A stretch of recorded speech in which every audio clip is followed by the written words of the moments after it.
Dude, have you tried the new Skittles flavor?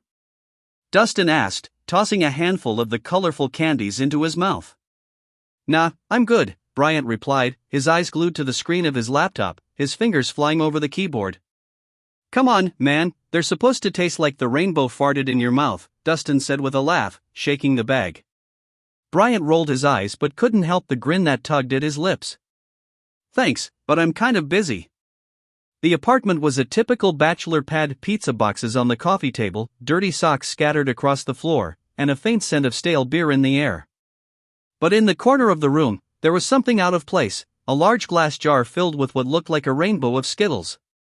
It was Bryant's pride and joy, his personal collection of rare flavors picked up from various trips to obscure candy shops. What show working on? Dustin leaned over the back of the couch, his eyes squinting to see the screen. Just some stuff, Bryant said, his voice tightening. The jar caught Dustin's eye, and he walked over to inspect it. Damn, you've got more Skittles than a unicorn's stomach in there, he said, picking up the jar and giving it a gentle shake.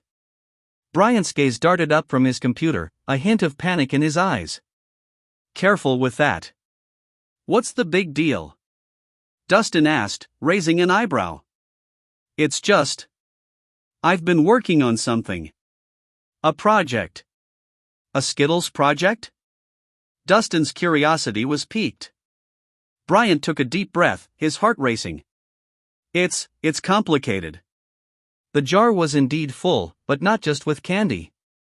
Each Skittle was coated in a sticky, almost iridescent film that made them glisten under the dim light of the apartment. Dustin's eyes widened as he realized what he was holding. Bryant, what the fuck is this? Bryant's cheeks flushed, and he swallowed hard. It's an experiment. With your jizz? Dustin's voice was a mix of horror and fascination.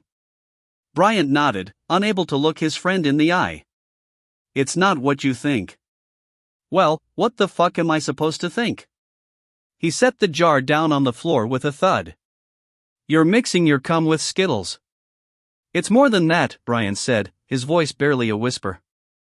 It's art. Dustin stared at him, unsure if he should laugh or call the cops. You're fucking with me, right? Bryant's eyes searched Dustin's face, looking for any sign of understanding.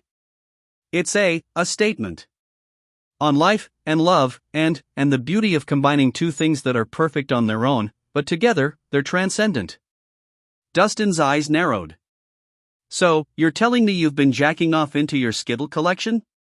Bryant nodded, his voice trembling. It's not just about the cum. It's about the passion, the dedication. It's like a love potion.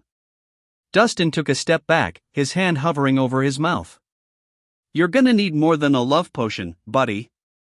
You're gonna need a fucking exorcism. Bryant's shoulders slumped, feeling the weight of Dustin's judgment.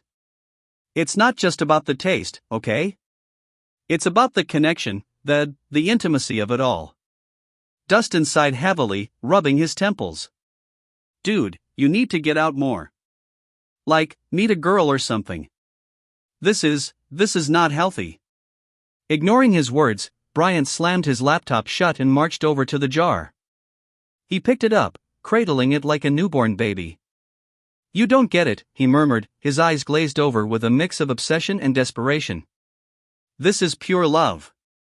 Love for Skittles. Love for cum. As Dustin watched in disbelief, Bryant unscrewed the lid and brought the jar to his nose, inhaling deeply. The scent was a potent mix of sweet and salty, and he couldn't help but feel a twinge of arousal at the thought of tasting his creation. You're not actually going to eat that, are you?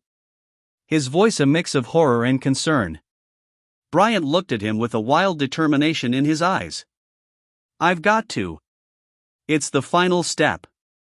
With trembling hands, he plucked a Skittle from the jar and held it up to the light. It sparkled like a tiny jewel in the gloom of the room, glistening with the essence of his obsession. He popped it into his mouth, closing his eyes and savoring the flavor. The candy exploded with sweetness, melding with the faintly bitter taste of his own seed. Dustin gagged. You're fucking disgusting. Bryant opened his eyes, a serene smile spreading across his face. It's perfect, he whispered. For a moment, the room was silent except for the sound of chewing. Then, without warning, Bryant's face contorted in pain, and he doubled over, dropping the jar. It shattered on the floor, spilling its contents across the room. Oh my God, Dustin was backing away, his hand over his mouth. What have you done to yourself? Bryant's body convulsed, and he retched, vomit spilling out onto the skittle-covered floor. It's not right, he managed to choke out between heaves.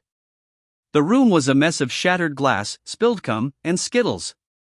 The once vibrant colors now a sad, sticky mess, mirroring the chaos of Bryant's mind. Tears streamed down his face as he looked up at Dustin, his eyes pleading.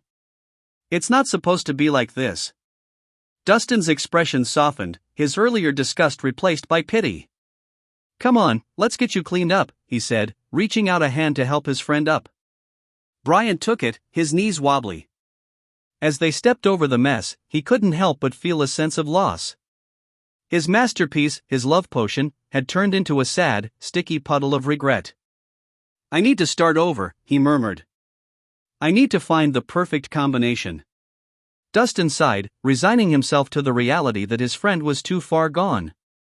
Yeah, maybe, he said gently. But maybe, just maybe, you should try finding love in a person instead of a jar of candy. Bryant looked at him. That's not a bad idea, he said, a twinkle of hope in his eye. But first, I need to get rid of this mess. They spent the next hour cleaning up the apartment, the shards of glass and sticky candy a stark reminder of the strange path Bryant had chosen. As they worked, Dustin couldn't help but wonder if his friend would ever find the love and connection he was so desperately seeking, or if he was doomed to chase after his twisted fantasies forever. But for now, they focused on the task at hand, the quiet companionship, a small comfort in the face of the bizarre reality they had just shared.